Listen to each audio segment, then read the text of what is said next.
Hey guys, I am doing a bit of a product review and demonstration today. This is a little tall to completely fit on the screen. This is the new button maker I got. Not a paid promo, I'm just showing off the new toy I got. I am very cheap, and I also have arts and crafts ADHD, which means I jump from project to project all the time. I don't like to spend a lot of money on materials because I'm gonna get excited about this project. And then I'm gonna get bored with it next month, probably put the supplies I got into a box and not use them for 2 years until I open the box and go, oh boy, look at this toy I have. So I will show you what supplies I have bought that seem to be a good deal. If you're like me and like to jump from project to project and not spend a lot of money. This button maker right here, I got off of Amazon. This is a Beamnova 37mm button maker. I got this because there are several others out there that were a lot more expensive. Some of them you could get attachments for that would let you do different sizes and shapes of buttons. This one just does the one size of button, the 37mm button, which is just under 1.5 inches. I got this because I like this size. It's small. In fact, I'm going to make a whole bunch of them and put them on my bag like a big weirdo because that makes me happy. So this is the size of the buttons right here. They're not real big. I will show you what came with the package. I got this button maker.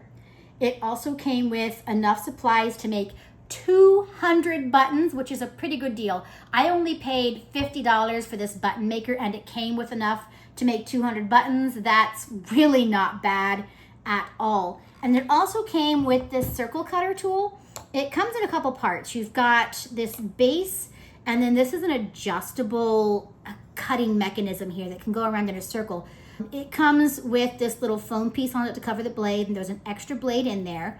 So there's a little blade, you stick this little part on top of the base, and then you have to hold the base down with your finger, push down on this little arm and go in a circle. Now for me, this is not my favorite circle cutter. It's adjustable, so you can make it any size you want, which is great, but there's not markings to really help you to line it up right, and it's difficult to get it lined up perfectly with an exact size you want.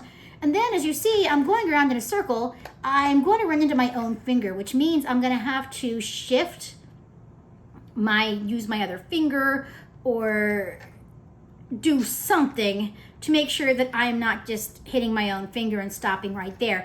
And because I'm a clumsy, uncoordinated person, I'm not real good at doing that without the page slipping. So I found an alternative that works for me, but I'm gonna show you what this one does. It's not bad. This is a print I had done at work, which didn't come out the way I wanted to, so I'll use this as my example. So I would put the center of it over top of what I want to cut out. It's see-through, which is good because that'll help me line up my picture. So then I'm gonna have to hold this down one way or another, push down on this. Again, I'm not good at this, and it wants to slide. It is wanting to slide on me. So, yeah, look at me slide. So I'm pushing down on this. It is sliding everywhere on me. I am not coordinated enough for this, guys. So if I put my finger on the top here, it just slides everywhere. If I put my fingers on the base, it still wants to slide. I'm not coordinated enough for this. As you can see, that edge is not straight. It slid everywhere. So the edges of this are going to be hidden because the outside edges of your project will be wrapped around the back side of the buttons, so you wouldn't see it. So this wouldn't be a big deal, but that's not easy for me to use. I am too super uncoordinated for this.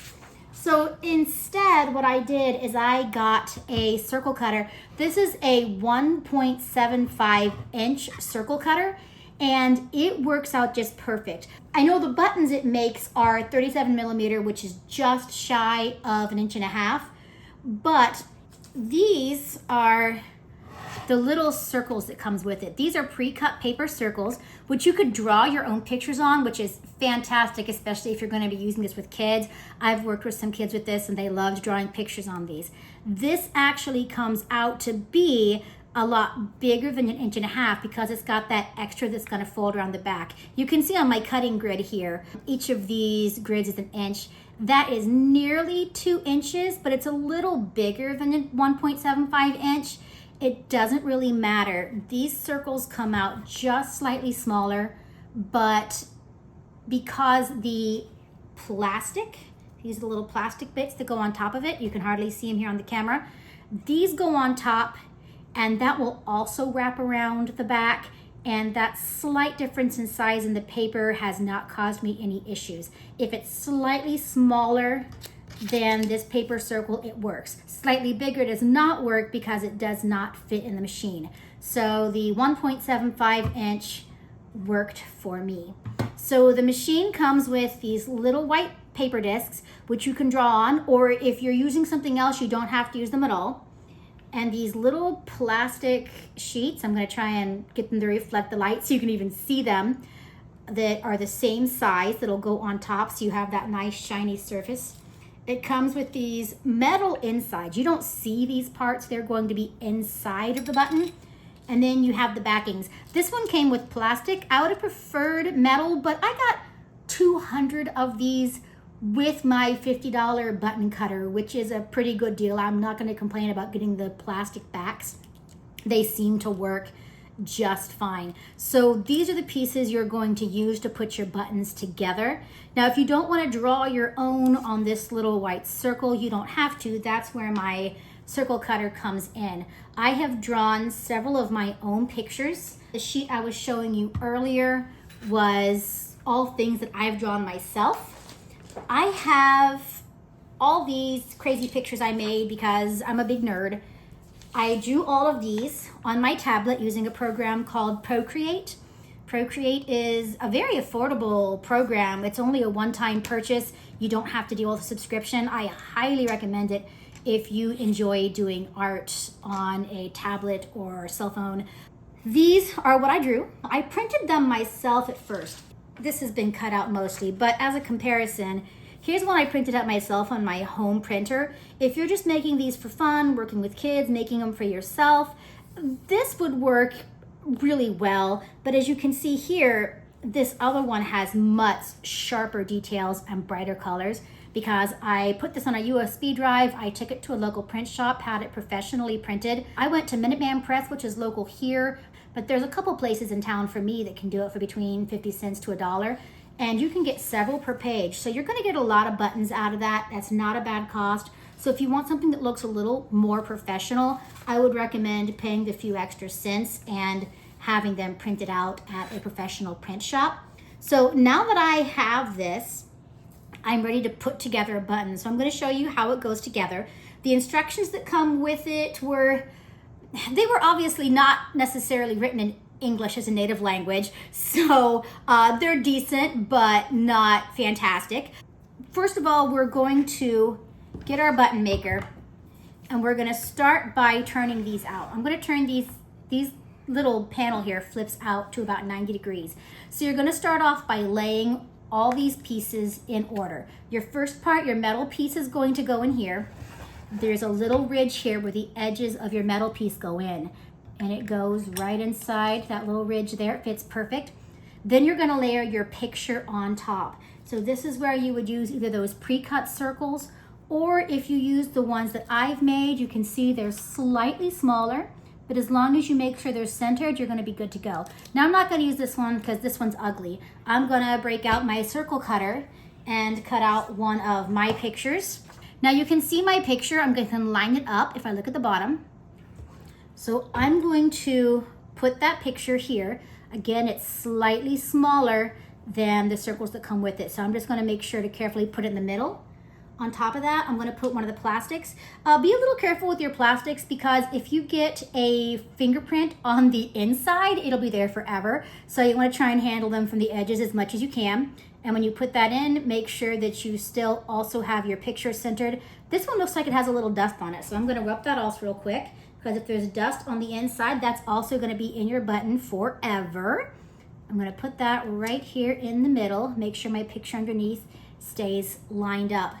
And then on this side, your little plastic button back is going to go on the other side. The instructions didn't say this. You're going to want to put it into this side basically upside down from my picture. So my picture is facing you, and I want this little pin to be towards the top of the button. So I'm gonna flip it and put it towards the bottom, because when I turn this, it's gonna flip it the other direction. So I need to do that. Now I have to make sure that I'm putting it, the part where the sharp part of the pin is goes down. If you put it the other way, you're going to have a failed button. It's not going to work. I've done that a couple times. In the reviews online, a couple people complained about failed buttons, but for me, every time I've had a failed button, it's been user error. I put it in upside down, or I didn't press it down all the way, or didn't line something up right in this first little cubby hole. So I've got my picture facing you, and then that little pin is gonna go straight across towards the bottom on this side. Then you just flip this first part underneath your handle. You're gonna push down your handle, and it's gonna make a click. And you can see now it picks it up underneath that handle.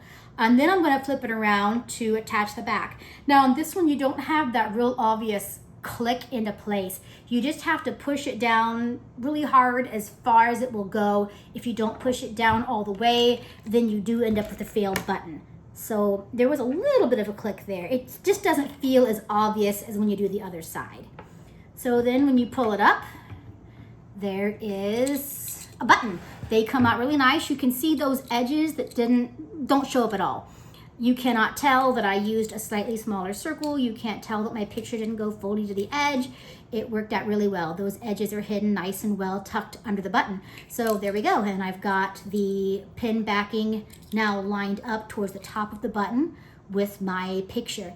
This has been a lot of fun to play with. I cannot wait to do lots and lots of these. I'm going to make some of them for a convention, some of them for me. I do teach some art classes for kids, and I've let the kids try it out. They love it. The one thing to be aware of, this handle up here, to get it all in the picture, I'll lay it down so you can see it. This is spring loaded, and I've had some of my kids, they want to push down on this and then just let go. And then that handle springs up really hard with a thunk. You want to watch that, because I can imagine this is plastic. It's also cheap. It's probably not the sturdiest, longest lasting button maker in the world. And I can imagine that letting it snap up like that isn't good for it. So if you're working with kids, just be careful of that. I have tried, just for practice, all kinds of fun things. I have cut little pictures out of old Ranger Rick magazines with my circle cutter.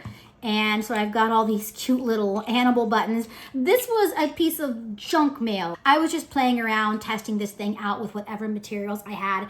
Anything that is printed on a piece of paper, you can cut out and put it through your machine and make a button out of it. So this is lots and lots of fun. So if you are considering buying a button maker, I definitely like this one. I think it was definitely worth the price. Hopefully down the road, this will last long enough for me to really get a lot of use out of it. If I'm careful with it, I am hoping. So I hope you guys enjoyed this video, and I'll see you next time. Thanks for tuning in. Bye.